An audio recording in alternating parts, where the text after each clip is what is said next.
আলাইকুম ওয়া রাহমাতুল্লাহি ওয়া বারাকাতুহু। সম্মানিত দেশবাসী, আমি cancer specialist doctor SM Sarwar. বিশেষ করে আপনারা জানেন যে সারা ওয়ার্ল্ডের ডাক্তারদের বক্তব্য হলো ক্যান্সার, কিডনি, থ্যালাসেমিয়া, এইডস, এই চারটি রোগ হলো মরণব্যাধি। এই চারটি রোগকে চিকিৎসা করতে করতে রোগীর মৃত্যু হয় এবং এই চিকিৎসাগুলো করতে প্রতি মাসে কয়েক লক্ষ টাকা খরচ হয়। এক সময় রোগীটাও ডেড হয়ে যায়, পরিবারটাও ধ্বংস হয়ে যায়। বিশেষ করে আপনার কিডনি রোগী, আমাদের সামনে যে রোগীটা আছে বর্তমানে, উনি সাথে আপনাদেরকে পরিচয় করে দিচ্ছে। এখন একেবারে যেখানে 5 পয়েন্ট ছিল সেই কিডনি রোগীটা এখন 1 পয়েন্টে চলে আসছে। আমাদের চিকিৎসা কয় মাস হয়েছে? 3 মাস চিকিৎসা করার পরে আপনার কিডনির পয়েন্ট 5 পয়েন্ট থেকে 1 পয়েন্টে চলে আসছে।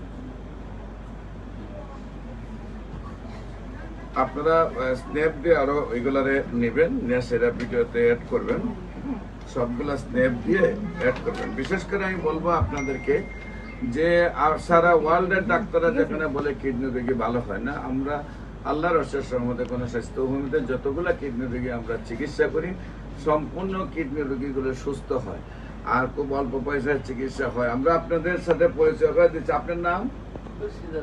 খুরশিদা বেগম। আপনার কি কি অসুবিধা ছিল?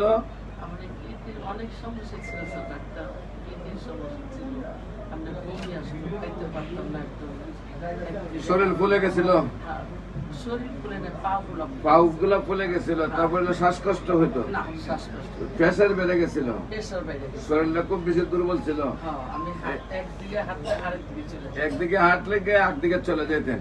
3 মাস তো চিকিৎসা হয়েছে, এখন তো রিপোর্ট আপনার সম্পূর্ণ ভালো, আর সবগুলা রিপোর্ট আল্লাহর রহমতে অনেক ভালো।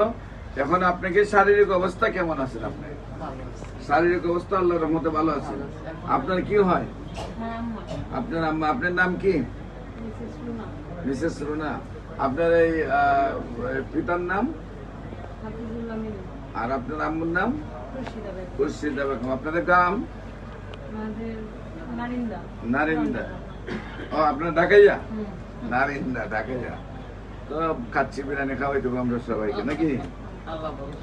তো আপনার আম্মুর সম্পর্কে আপনি বলেন, ওনারা কোথায় কোথায় চিকিৎসা করেছেন এবং কিভাবে কি আপনি সুস্থতা পেয়েছেন? ডক্টর আবু সেলিম দেখাচ্ছি, তারপর ওইখান থেকে আমি রেফার করছি এখানে কিডনির এটা আসছে, তারপর ওষুধ খাওয়াই দিলাম।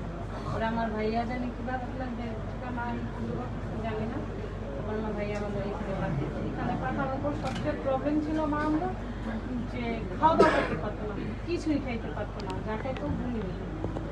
আর প্রেশার একদম লো ছিল, প্রেশার উপরে দিকে উঠতো না। এখানে আসার পর প্রেশারটা একটু উপরে উঠছে, এমনই লো যে কোনো মুহূর্তে একটা কিছু হওয়ার মতো। আর এখানে আসার পর এই যে খাওয়া দাওয়া মাশাআল্লাহ দিলে 1 মাস ওষুধ খাওয়ার পরই খাওয়া দাওয়া টোটালি ঠিক হয়ে গেছে, একদম ঘুমি নাই। আবার এই সাইডগুলি ব্যথা, হাতনা সাইডগুলি ব্যথা, এই ব্যথা নয়, প্রপারলি সব দিক দিয়ে এখন ঠিক আছে। এখন আমার আম্মার খালি প্রবলেম এটা ঘুম।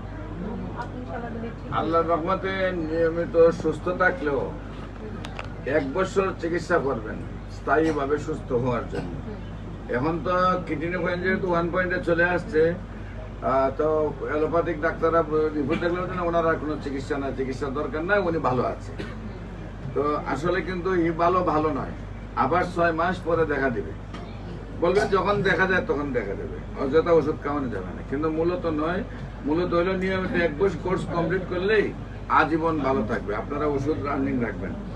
সম্মানিত দেশবাসী, বিশেষ করে আমি বলবো ক্যান্সার, কিডনি, থ্যালাসেমিয়া, এইডস সম্পর্কে জানতে গেলে আপনারা যদি ক্যান্সার গবেষক doctor SM Sarwar YouTube, Facebook, Google, TikTok, ইনস্টাগ্রামে সার্চ করেন, প্রায় 5,500-এর ঊর্ধ্বে রোগীর সাক্ষাৎকার পাবেন যারা সুন্দরভাবে সুস্থ হয়েছে।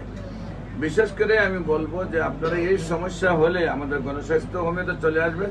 এখানে 50 জন ডাক্তার রয়েছেন, BSMS এবং DSMS, এবং 10 জন MBBS ডাক্তার রয়েছেন। আমরা সবাই মিলে আপনার চিকিৎসা করব এবং যে কোনো সময় আমাদের অফিস ভিজিট করার জন্য আমন্ত্রণ রইল।